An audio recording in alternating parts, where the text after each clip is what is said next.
I warmly welcome the launch of the Reconnecting Asia project, and I commend the Centre for Strategic and International Studies for leading this initiative on road safe infrastructure. As a former NATO Secretary General, I am familiar with the cold calculus of potential body counts applied in assessing threats to national security, but I'm still taken aback by our collective failure to face up to one of the gravest and most preventable security risks that face people. That is the risk of death and disability on the world's roads. More than 1.2 million people are killed each year around the world, and tens of millions more are injured. The vast majority of these casualties are in low and middle income countries, and many of them are experiencing rapid motorization. But this is an epidemic which strikes everywhere.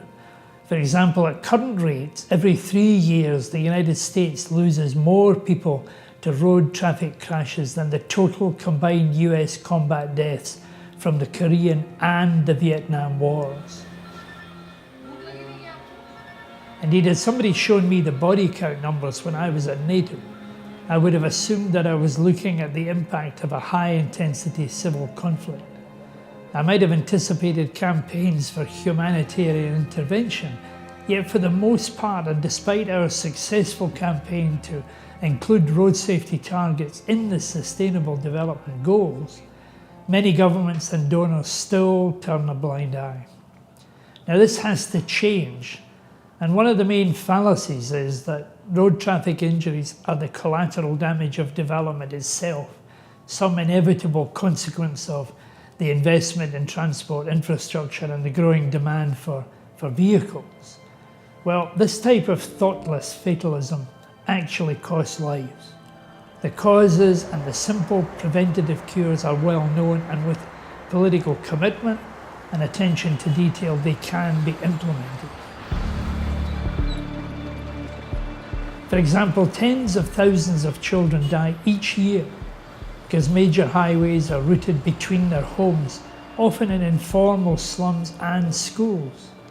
Try to imagine for a moment sending your 7-year-old off on a daily journey that involves negotiating a 6-lane highway. So focusing on our infrastructure and ensuring that roads are designed for people with vehicle speeds that are appropriate both in road design and the mix of people using the road is absolutely crucial. And that is the basis of the safe system. That's why the focus of your initiative is so important and so welcome. With billions of dollars being invested in new or upgraded highways in Asia, there is an opportunity to build in safety design that will protect people for decades to come.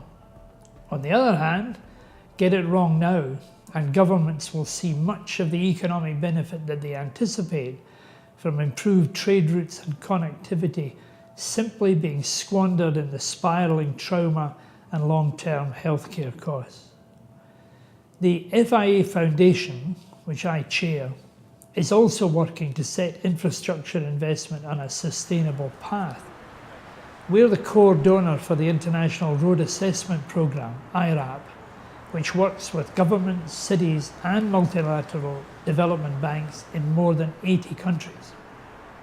The programme provides a layer of transparency for policymakers and for the public by assessing and star rating the safety of roads from national highways to city streets. So in countries ranging from the UK to China, from India to Australia, and in the Federal Highway Safety Administration here in the US, these road assessment protocols are helping to guide policy, identifying dangerous design, and the measures needed to remedy them. In China, where the government has a road assessment research team of more than 70 people, 150,000 kilometers of road has been assessed. And it's estimated that as a result of safety upgrades resulting from this work, more than 11,000 deaths and serious injuries were prevented in China just last year. Road crashes typically cost developing countries from 1% to 3% of national income each year. Infrastructure safety is therefore proven to be a cost-effective investment, particularly when integrated into wider construction or maintenance projects.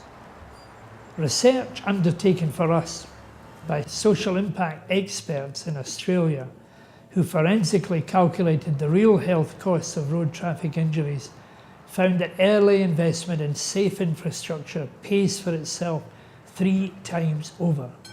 So the question that finance ministers should ask themselves is this: not whether road safety is affordable, but whether they can afford not to act.